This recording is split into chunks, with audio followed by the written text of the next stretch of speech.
Welcome to my podcast where I talk about all things related to money mindset, finance, business, and investing. My name is Royston Cumberbatch, a qualified accountant with over 30 years experience in finance and business.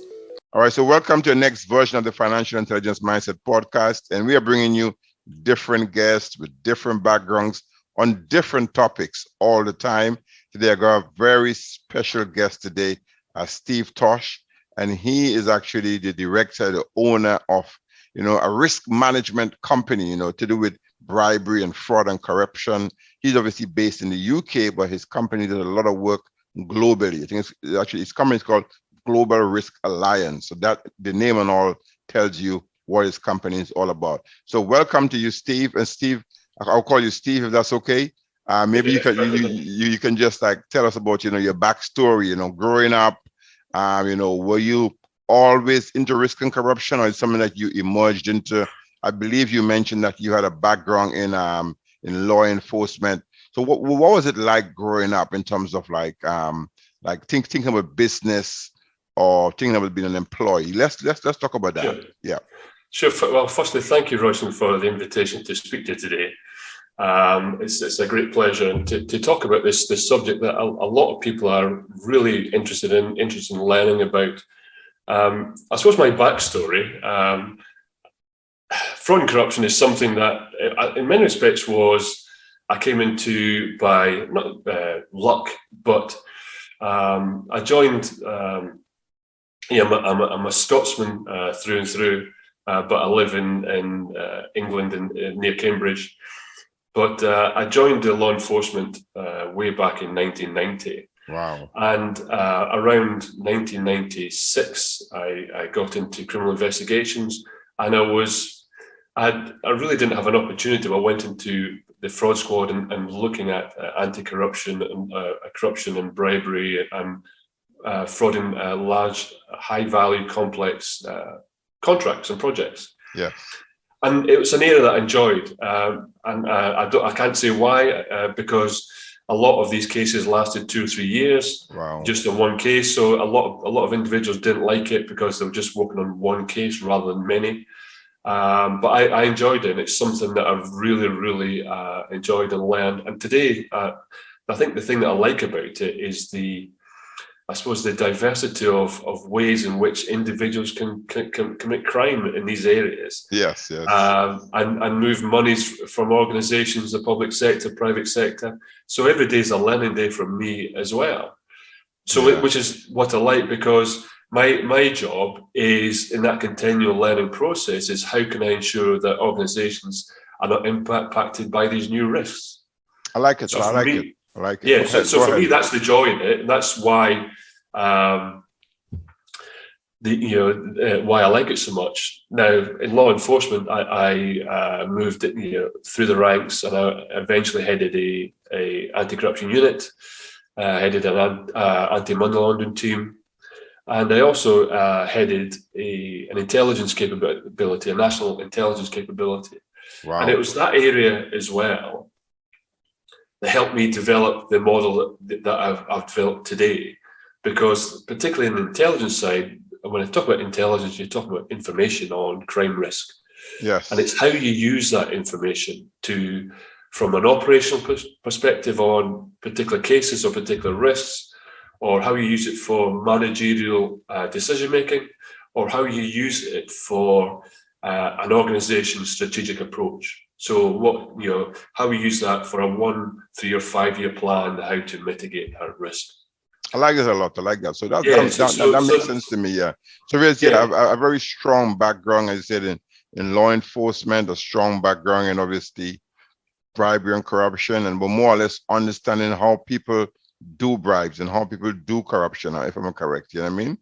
And then yes, Go ahead. No, sorry, and that's basically what I've moved into the private sector about 9 years ago. Okay, yeah. And my focus, or one of the areas of focus, has purely been on education, because of the breadth of the various types of fraud and corruption that could come on. I mean, I certainly document 23 typologies of procurement fraud and corruption, and within that there are various methods. Yes. And then there are various areas of procurement that, there's at least 20 areas that can be targeted within procurement and projects. And then within that, there's various individuals who can influence the procurement of projects. So there's actually hundreds of methods and areas where fraud and corruption can happen. It's not just your government official. There are actually many individuals in many areas that can be targeted. And that's why it's a big area. It's a very big field, and obviously having that law enforcement background just helps you even in the private sector. So what was it that made you make the leap from, say, working for government to working for the private sector? It's not your own company. What was it that drove you to do that? Yeah. I mean, there are a number of reasons. I suppose I had the opportunity because certainly back in 2009, when the UK, well, globally, there was a financial crisis, the UK basically looked to cut back law enforcement by about 20,000 staff. Wow. And they basically they offered redundancy, and I took the opportunity purely for a number of reasons. And I certainly saw the fact that there was a huge gap, I suppose, in the market in relation to risk mitigation, prevention, and education that wasn't necessarily being provided globally. So I took that leap and I set up my own company back in 2012. I like it. And from there, I moved to Dubai as a CEO of a risk management company. And then in 2019, I stepped back to the UK to start my own company. Well done. Yeah. So you've done quite well for yourself anyway, just specializing in that particular area. Am I correct? So, yeah, absolutely. And every additional client that I've had through the last 9 years has given me different perspective on certainly how I've developed I suppose our framework. Because one of the piece of learning for me was back in 2013. I headed the working group for the British Standard in developing the guide to prevent the BS10 501 guide to implement procurement fraud controls. Yeah, and it was my first, I suppose, recognition of a framework used to identify and prevent fraud and corruption.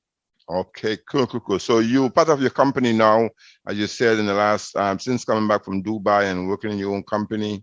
So do you have your own framework? Yes. Do you want to talk to us about that? Like what's involved in your framework, and if someone's going to work in with you, what kind of stuff that you might do with them? Yes, certainly.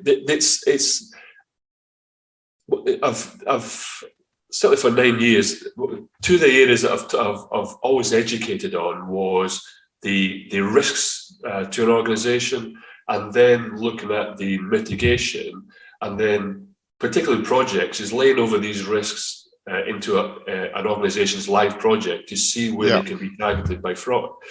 But more recently, not just in the training, I developed the solution because I'm sort of looking at what does the client want, what is the end result to ensure that it does, fraud and corruption doesn't happen again, or at least it can be the risk can be mitigated. Yeah. And what I've done over the last 6 months is produced a 16-step approach. Wow, which can be consistently used by organizations. Quite a detailed model. Yeah, sure. I've tried to keep it simple. The first 4 steps relate to risk planning, and this is where the intelligence side and the risk assessment side comes into play. Yeah. Is then looking at an organization, what's currently in place, looking at their how they collect data, how they use information to assess their own risk, and how they document that, and then how they are looking at an anti-corruption framework that they can build into. Yeah, I understand. Yeah, and that's the first. And that's if I've tried to break it down into sort of 4 key steps. Yeah, so that's the first 4 steps. So the first 4 step is, as you said, is it risk planning, risk identification? Is that correct? Yeah, that's correct. Yeah. Yeah, and then go ahead. Just keep telling us about the model. Yeah, sure. So I mean, the first step is about an organisation understand where they are right now, Yeah. what information sources are there, and because a lot of organisations actually don't recognise that a lot of data sources on corruption risks they've already got within their organisation. They may only look at finance and procurement data, but there's other data like maintenance data, quality assurance data, and then there's audit reports, investigation reports, but they're not centrally held, or human resources data, looking at conflict of interest. And a lot of departments don't share that information, so they'll never understand the level of risk that they've got in their own organisation. Yeah. So that leading into the second step is looking at how we then build that into the risk assessment, and how we build it into a model for the risk assessment. Who are the interested parties within an organisation, or external parties for that matter, depending on whether it's a national organisation, who would we want to be involved in around, if we were to create a risk assessment, who would want to know? At a government level, there's different organisations, different ministries, law enforcement. Yeah. So you have stakeholders within that. And how do we build in a model so that if we do an annual assessment, it makes it easier if you've got a model that you're going through the same methodology every year. You've already got if like a risk assessment one year, so the next year becomes much easier. Yeah. The hard work is done in the first year, so the second year is just going through the process again. So it's how we build into that model in step 2 and the risk assessment itself. Yeah, that makes sense. Yeah, and it's funny because as you were talking, it reminds me. I mean, I've done Sarbanes-Oxley, and it's really it's a strong financial risk mitigation. But the first thing is really as you said, is looking at your existing processes that you have and understanding the risk that you have in those processes. So I guess the same like for the fraud and prevention, the risk, bribery, is like looking at our organization processes holistically, whether it's HR processes, whether it's processes for taking on new contracts, whether it's financial processes, and just understanding what is the potential risk that someone can do a bribery and corruption, within those processes. And then I guess from that, then you kind of assess the risk. Is it high? Is it low? Is it medium? And then I guess you start to look to mitigate. Is that how your framework works at a high level? Yeah. And the I suppose the third major step is if you like the implementation, and again let's say the risk mitigation. So it's looking at in some respects the flow of information within the organisation. Firstly, if you identify a risk. So as an example, I was approached by an organisation recently around a whistleblower hotline and how it can be implemented. Now, when I discussed it with the client, one of the areas they hadn't considered was, if we get whistleblower reports, how do we deal with it? Have we got a structure within our own organisation to deal with these reports? And they hadn't. So before we even think of that, we should actually introduce a compliance structure and a reporting structure and information flow to the head of legal or the CEO, whatever the structure is in the organisation, before we consider that. So really the third step for me is about looking at the current prevention approach and what we need to implement, because we've now got the risk assessment. What do we need to mitigate that risk? But we also then need to look at things like detection. What proactive methods can we introduce around audit, around data analysis? And as a company, we have a schedule of over 70 common risk areas that we would look at or advise clients to look at around different areas, because it's not just finance or procurement. It could be areas like asset management. Some of the biggest corruption cases I've been involved with are around company assets, the theft of assets and how we devalue them or dispose of them, because companies can lose millions just in that area because they're not actually looking at the warehouse, because that's at the end, particularly the end of the supply chain, and they've already bought the item. They're not actually looking at where it's actually going within their organisation, and sometimes, or a lot of time, it's getting diverted for personal use or to other companies. Yeah, I got it. So, interestingly, because we started talking about like risk and bribery and corruption. Obviously, my podcast is called Financial Intelligence Mindset. But there are lots of synergies between financial intelligence and the way people should use information in their business to make decisions that help them improve their performance. And in the case of what you're doing, people are using data and information already in the business to make decisions that mitigates the risk, which ultimately helps them to achieve their results. So I want to get into kind of more into the mindset of a risk, a risk person like yourself. So, I mean, what will make someone want to become a risk expert, or why should an organization become more risk averse? I mean, what kind of mindset should a CEO have, or someone in the organization have, to really want to take on risk management or something that is so core and fundamental to their success? Yeah, sure. I mean, an easy example is the Association of Certified Fraud Examiners.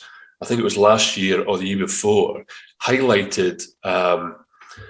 I mean, this was in relation just to fraud, mind you. This wasn't just corruption, but they highlighted that I think they reviewed like 1,500 companies, just over 1,500 companies who have been impacted by fraud. And 6% of the frauds, and a lot of them were high value, or would be high value, had been detected for over 5 years. Wow! And that's the ones that were detected. I think the largest percentage were identified within 6 months, but even at 6 months, that's still a long period. But 5 years, the values would, particularly large companies, would be in the millions, potentially hundreds of millions. Yes.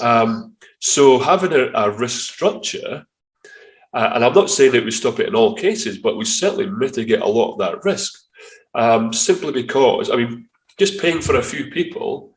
And this is why in the third step, I talk about, if you like, the decision-making and change management process. Because unless you have the information on risk to make those key decisions, then you will never identify a lot of the risk, because a lot of the big bribery prosecutions, companies that have been prosecuted, for instance, by the Foreign Corrupt Practices Act, what I've seen is they have these little cases going along. We've identified this fraud or this bribery, but they're low value. And then they get hit by hundreds of millions of fraud or bribery, and they don't understand why they did it. Why this happened. Because they haven't been looking at their own data, for my experience.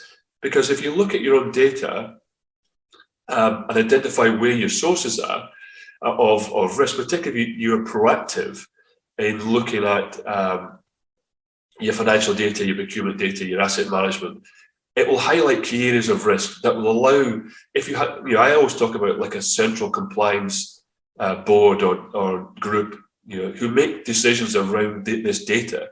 So where you list if you list the risks in your initial planning assessment and then list the additional risks in the full assessment, that will allow a central group of leaders or managers to make key decisions around controls, the prevention or proactive, or policy, looking at which department, like human resources, depending on who is involved, for instance, in the conflicts of interest policy. Have you got policy?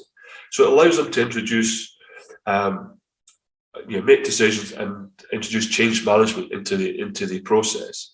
So for me, it's the risk and assessment of risk, particularly in organizations that are either public or private sector, or even for that, things like the international development contracts, as an example, or organizations where we have weak governance because the supply chain might be long, or there's no one in country to look at how the monies are getting spent. So it's having that process in place. And we've certainly seen it over COVID because, controls were lax or were weak because, people were working from home in many respects. Yeah. And what would normally be a tendered item or contract or project was done single source, which allowed the influence manipulation of contracts. And we've seen that globally, not just in the UK, but globally.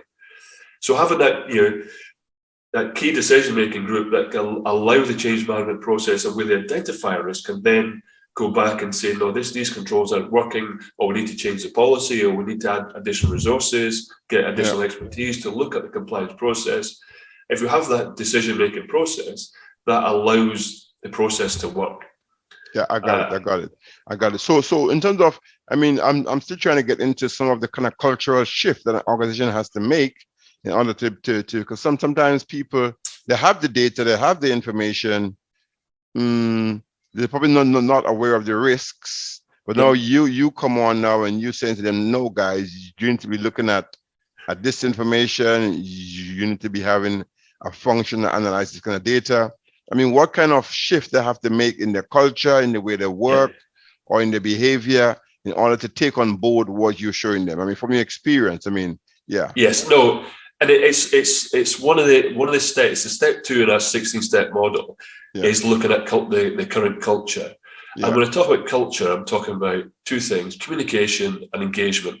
Yeah. So communication, not just the tone from the top, but how we communicate throughout the organization. So if there's a new anti-fraud or anti-corruption policy introduced, how's that communicated to all staff, suppliers, partners? Do we want to get the public involved, local government, or government involved in what we're doing? So how do we communicate our attitude or zero tolerance towards bribery and corruption or fraud or any financial crime?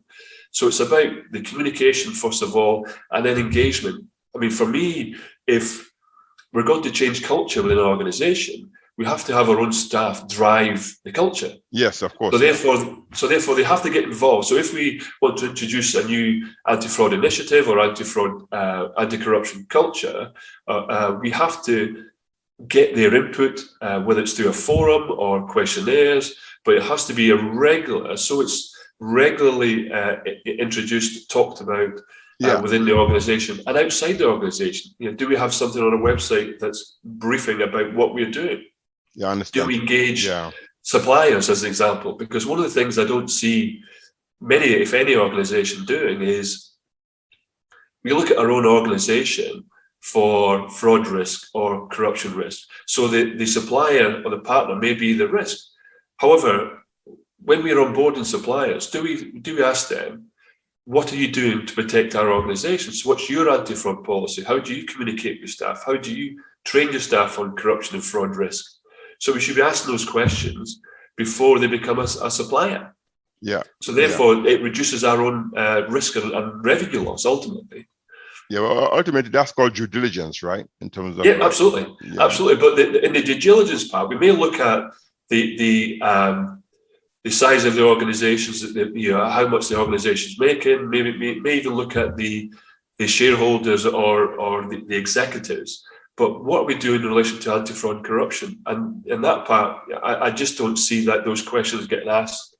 And that, to me, that's quite important. That if you like, at the front door of the organisation, what are we doing to make sure that these individuals aren't coming to our organisation to basically steal our assets or defraud us?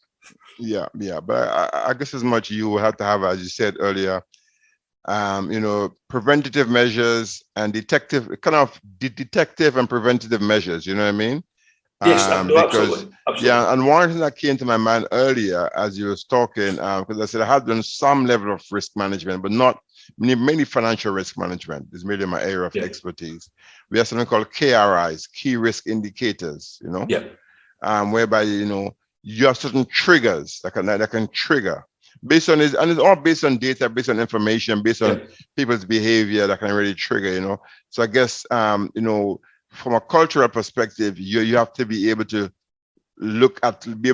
encourage people to look at these things, or to monitor these things. Oftentimes, people have the data, as you said, but they're just not actually monitoring it. Yeah. Or they're just not even, they don't think it's actually important that you look at it. All right, so let's focus more on your business per se. Like you getting into business now, obviously coming from a, if you want to call it a law enforcement background, and then you got into business. So did you have any formal training in business? I mean, how was it for you making that switch from no formal training at all? I mean, I knew from, I suppose, running a number of departments that I knew I had the sort of managerial and leadership skills. Yeah. However, from stepping into business, it's a completely different approach. and so many new areas to consider around things like even the basics of social media, financial management. There's so many additional areas that you have to consider when building a business. I agree. I agree. So when you started, did you start on your own, or you started with a team? How was it for you? I started on my own. Although I had, when I stepped out into business, I had certainly one or two strong contacts where we had, already were developing business. So it made that step much easier. Okay. I understand. And that was our sort of approach there.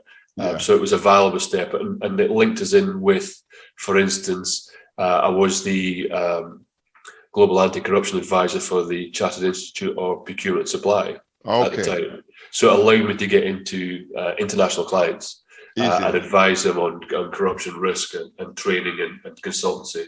So it certainly was a valuable tool, a valuable lesson at that time. So the power of networking, right? I guess power of networking, yeah. Yes, and for business, that's important. Having strong connections is really important for developing business, without a doubt. I agree. So, so getting into business, what are some of the things that you learned, in early stage in business, that if you were going to advise one of your colleagues, you're going to advise someone, your past colleagues, to get into business? What are some of the things that you did that you wish you had done differently, or you wish you have known? Or what are some of the lessons you learned in your early stage in running your business? I mean, certainly from the working in Dubai and the CEO of Dubai, one of the hard lessons, I suppose, is having the right expertise within your organization. Because if you get that wrong, it can be disastrous, because you're basically paying for somebody who's not bringing you work or not creating the outputs that you want, and it can be really impactful to the organization. So for me, taking the time to really not necessarily research the individual, but make sure you've got the right person in there who wants to be successful. And not just your business, but they want to be successful themselves. They don't just want a job; they want to make an impact. They want to make changes and develop themselves. So it's really important. That's really, really important. That's certainly one of the lessons, and also things like getting the right people who know about marketing, who know about sales is key. Is key, because it brings in new business, and if you haven't got that, you're working with both arms behind your back, really. So it's amazing. Without a doubt, they're without a shadow of a doubt. I love it, because even me, I'm working with a small team of people, and I had to spend time even training them or even firing people just to get the right people who kind of understand where you're going and can really support you, as you said, whether it's in marketing or whether it's in financial support or whatever it might be. But you do need the right people on board, quite like that. Yeah, and what would you say has been the biggest success you've had earlier on in your business, and what do you attribute to it? To that? I suppose the biggest success, earlier on, was in the previous work we did, we had a significant contract with an organization that's on a $50 billion project, and a sort of national international project, and we identified hundreds of millions of dollars worth of fraud and corruption risk. Wow. And for me, that was a great success, because for the little money they paid for ourselves and our consultants, we closed the door on a lot of risk. And that's simply by, again, it's looking at particularly areas of risk, particularly looking at the basics of what's the culture like, what's our policies like, and changing the message within the organization, and then looking at common data sources, things like the onboarding process wasn't getting done correctly, closing those doors, but ultimately looking at key areas of, and this is where things like procurement expertise comes into play as well, or finance expertise or asset management expertise. You have the right individuals.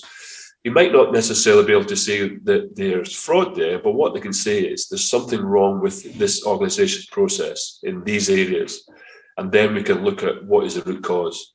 And that's where we have great success, is because the processes are wrong, and then questioning why are they wrong? Is it just inefficiency, or is it something more illicit? and that's where we have had sort of great success. Yeah, that makes sense. That makes sense a lot. So in terms of like your own company, like, is it Global Risk? Tell me, what's the name again? Risk Alliance, yeah. Global Risk Alliance. Global Risk Alliance. So in some of that, do you find that most people are coming to you now or you go to people? how do you find new clients now? Yeah. It's a bit of both, really. Yeah, no, because it's a new company, we're not, we haven't been visible on social media, although we have developed a lot of areas. Yeah. And continue to develop. I have got a number of international contacts, and we're always in discussion and looking to develop new business. We've also just developed a anti-corruption education network, which is a membership organization. Yeah. To develop individuals' knowledge and expertise and have access to global anti-corruption experts.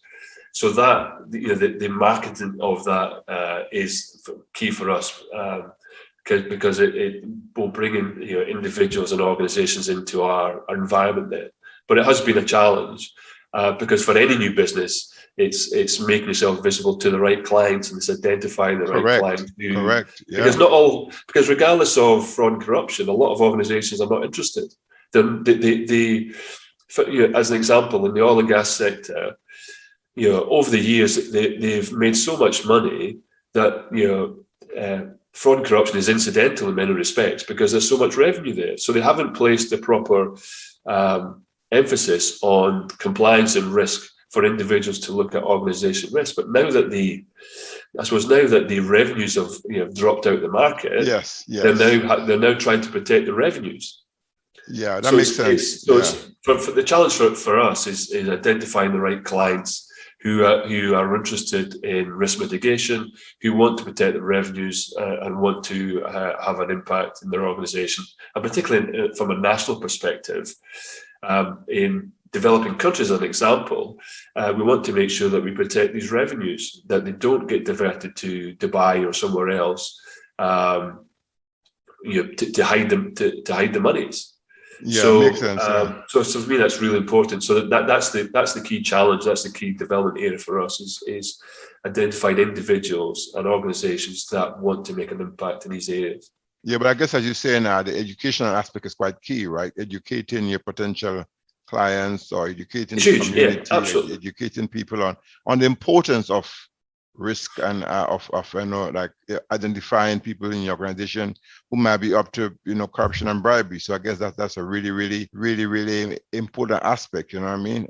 Yeah. So if people come to work with you, do you actually educate? How do you do you have an educational program? Do you have do you help if people want to know what is risk and corruption? Tell me more about it.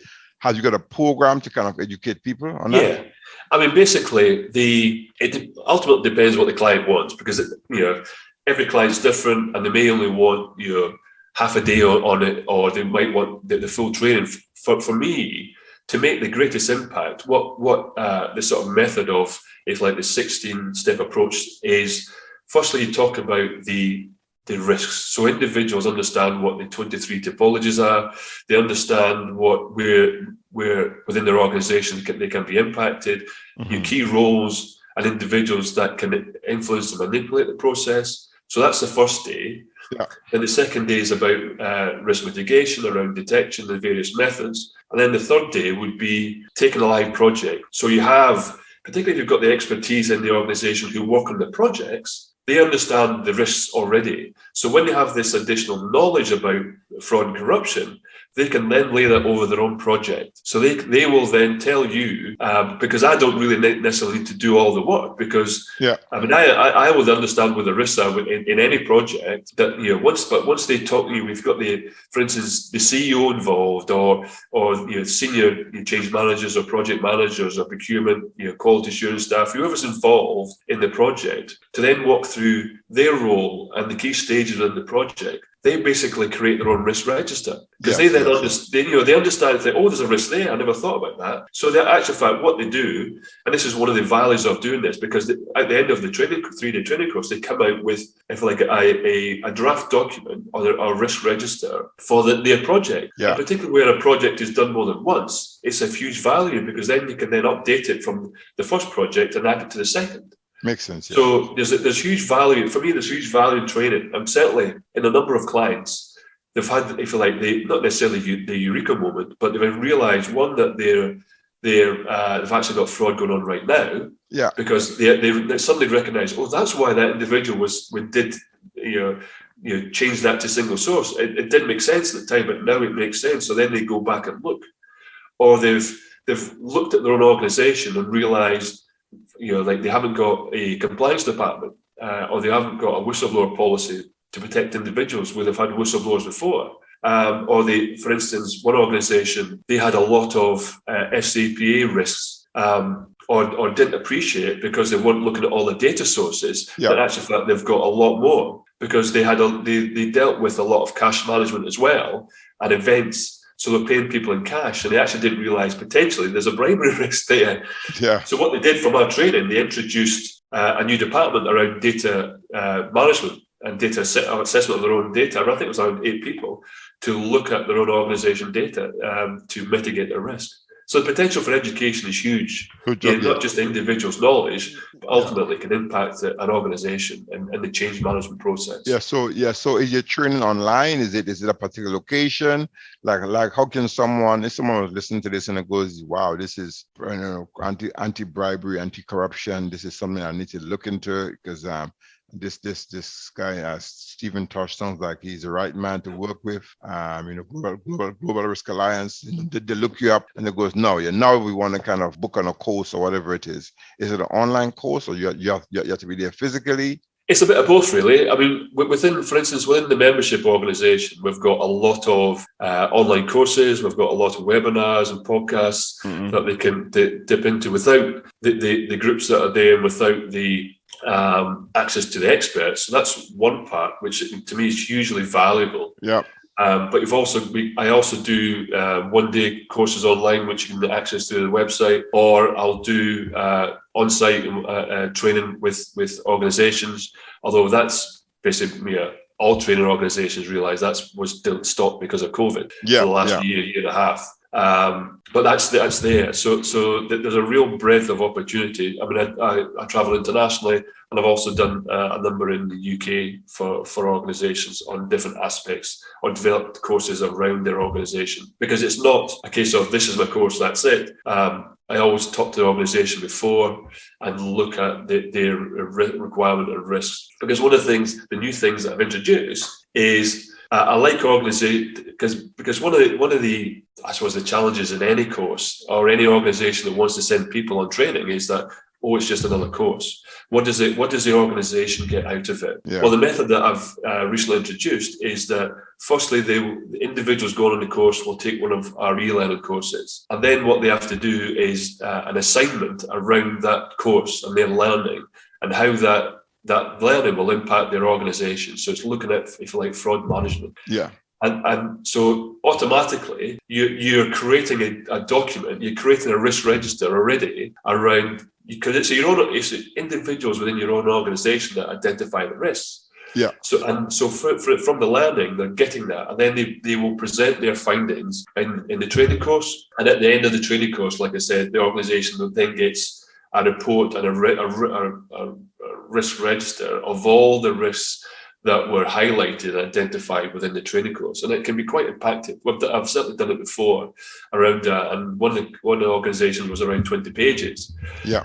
From the report we did. So it's, to me, that's the value. It's not just individuals learning; it's actually the value for the organisation. That can be really impactful, because it can allow the change management process. I get it. And the website is what? What is the website that people can find? It's Global Risk Alliance. It's global-riskalliance.com. Okay, right. So people can go on there and get lots of information on there, etc. Yeah. Cool. So Just to bring back a little bit more into the financial aspect, because that's kind of what my podcast is mainly about. For you, and just listen, I mean, there is some synergy, but what does the word financial intelligence means to you? Financial intelligence is such a broad thing. I mean, for me, I suppose financial intelligence, it's not just about the pre risks around companies or individuals that want to defraud your organization, but it's also, I suppose, it's the intelligence around when the crime is being committed, the fraud and corruption is being committed, and how those monies have been diverted and used.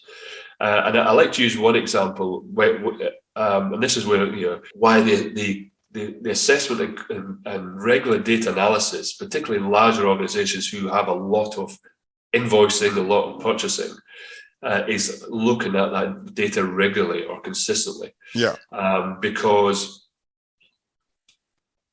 this was in relation to a bribery case, although it can relate to anything. And we were invited to look at a particular individual. Yeah.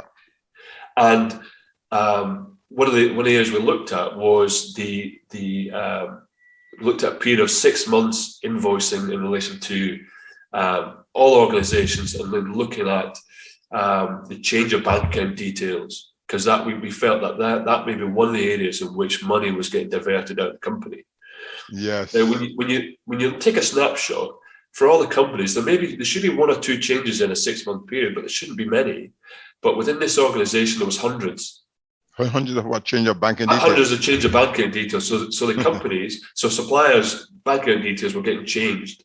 Yes. So when we looked at that data, we were given it on an Excel spreadsheet. When we looked at the data, we identified, for instance, that 8 companies were going into one bank account, different companies going into one bank account, and the bank account wasn't a company, it was an individual. Yes. So it was quite clear that there was basically money laundering going on, and there was so many methods in which it was done, but they weren't looking at the system. Yeah, it was only by simple manipulation of the data and reviewing the data and using various techniques which we document.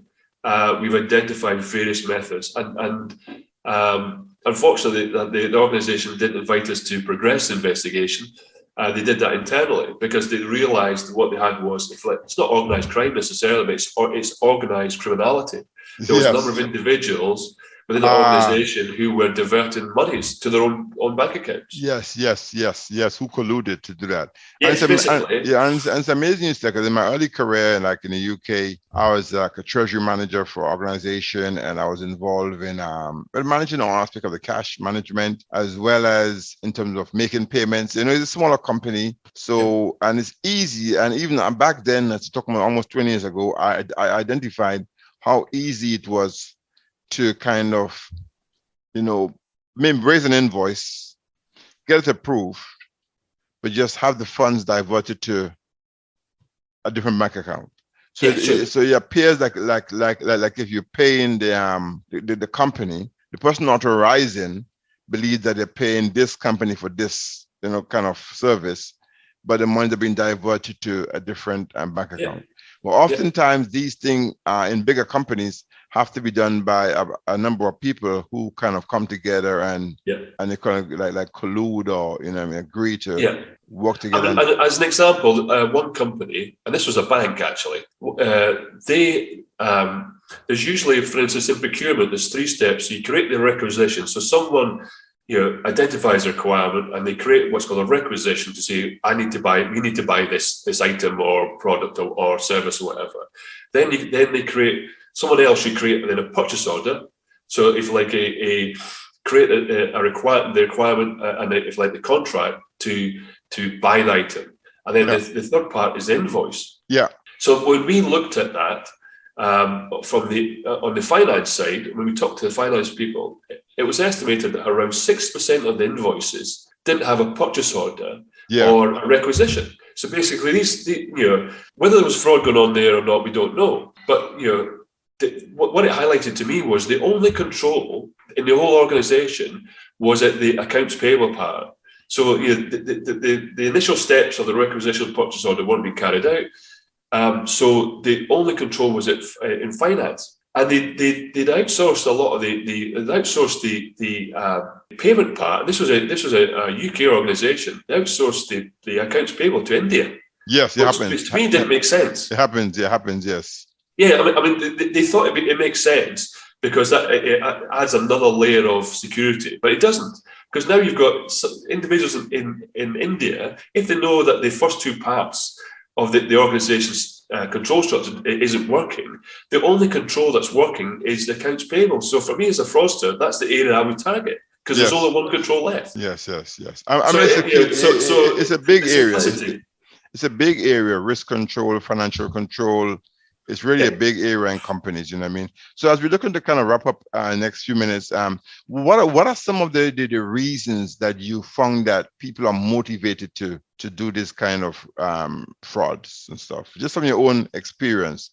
I mean, let's try and get into them. You know, what are some of the, based on your own maybe understanding, belief, why do you think someone in an organization would want to commit and do bribery and corruption and fraud, and why? I mean, it's something that people have, psychologists and professors have written loads of documents around over the years. Yeah. And to be quite frank with you, I've read some of it, and to me, it's of no value, because it doesn't lend itself to risk mitigation. Because just because someone has financial, they've got significant debt at home, they're under a lot of pressure, for their marriage is broken down or whatever, they're under a lot of pressure from family and friends, doesn't make them a fraudster. So when people commit fraud, they say, oh, that's because they were in massive debt. That's a reason. So we can never understand why someone does it. I mean, a lot of the big fraudsters are the most trusted individuals within the organisation. Yeah. Whether it's a CEO or someone in accounts payable or someone in procurement, they're trusted leaders or trusted members of staff. So for me, we can't lend ourselves to the psychology of it and why they do it. It's a case of we need to put in a framework where we identify the risks. We have to put the mitigation in place, regardless of whether we trust our staff or not, because we have to trust our staff to build a great business. However, we must have compliance and mitigation in place. And then the continual review process around that. If there's new risks identify themselves, then we need to add that in place. And we can Interesting. So you're saying that obviously people do it for different reasons. It's difficult to nail it down. But I like what you said, right? Because like I'm a director of an NGO, and we're looking at some. It's a small team, but we had to do some segregation of duties. Yep. When we had to put in place some controls, not because we don't trust people.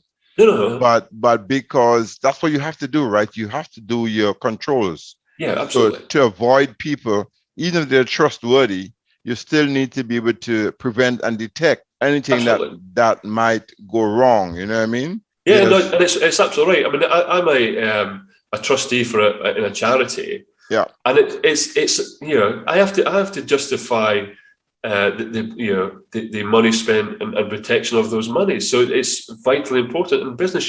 Business is slightly different because they don't need to.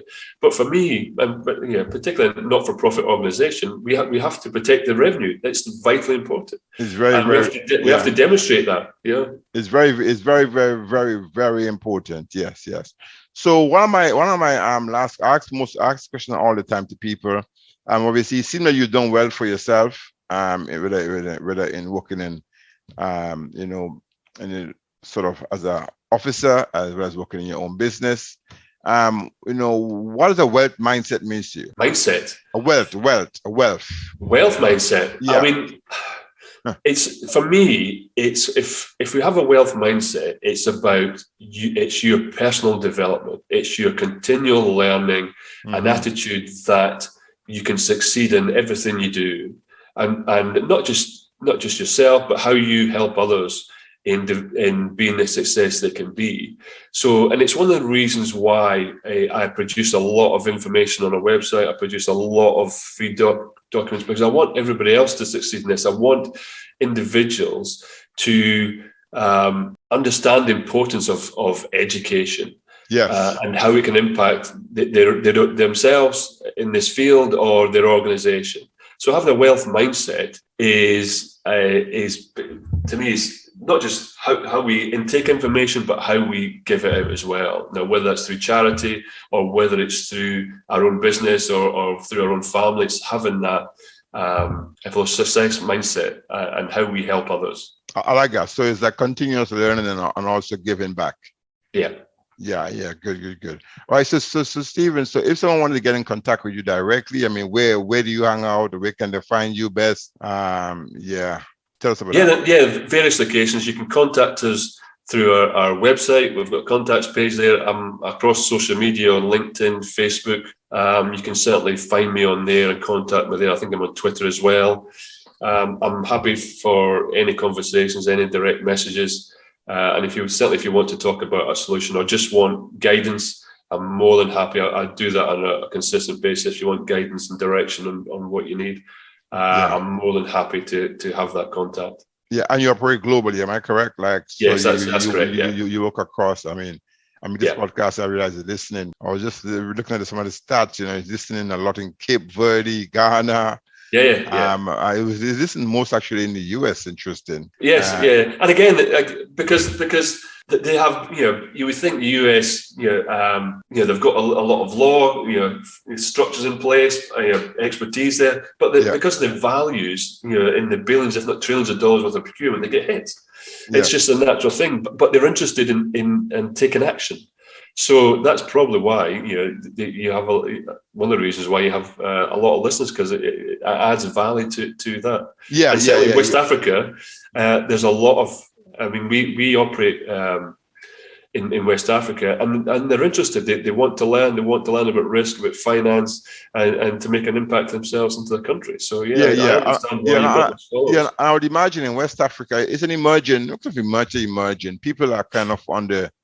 Yeah, people are learning more, and and even the companies that are there, they also want to learn to operate more in a kind of a leading edge way, right? So I guess, as you said, have that wealth mindset, have that growth mindset, continuously learning, continuously upgrading. That means that you can operate on par with the West, right? So I think that's why I think there's a big uptake of people in those places. Even Cape Verde, a lot of people listen to podcast in Cape Verde. I was like, Cape Verde. A beautiful part of the world. I mean, and again, certainly in the region, they're really enthusiastic, really interested, and particularly from a business perspective, you socially, you can really make an impact in people's lives. And that's what, it's one of the areas I like about it is actual fact, it's not just about making business. From the social perspective, you can really make an impact, and that's what I like. That's one of the reasons why I focus on that area as well. Yeah, so it's great to have you on. I mean, if you can just send me like a brief little bio or 2 paragraphs or something like that about you, then what we'll do, we'll edit this and we'll try and get it out at least in next week or so. Because I think I have a couple in the pipeline, but I'm trying to keep them running out, And so it's really great to speak with you. Thanks, and as I said, hopefully we will be in touch anyway, because either way, I mean, there are different people who I work with. I can pass them on to you, or just build a relationship. I think for me, doing a podcast is also about building relationships. And we specifically target people who are kind of earlier, even though you might have a lot of experience, but you're kind of fairly new into your business. Yes, exactly. I find that those people are the people that I want to build a relationship with most. So great to have you on the podcast. Thank you for sharing lots and lots of gems, and I'm sure that we will speak again soon. Lovely, thanks, Royston. Lovely to talk to you. Thank you very much for listening to my podcast. I hope you enjoyed the show. You can find out more about me by Googling my name, Royston Cumberbatch. I'm on all the social media, Facebook, Instagram, and LinkedIn. You can find me on YouTube as Roy Cumberbatch. And if you are listening on YouTube, please hit that subscribe button, or you can find me on my website at www.racmacs.com. That's RACMACS.com. It'd be great to hear from you, and do feel free to tell me about any topics you want me to cover on future episodes. Until next time, be good to yourself and others, keep positive, and reaching for your financial goals. Bye-bye.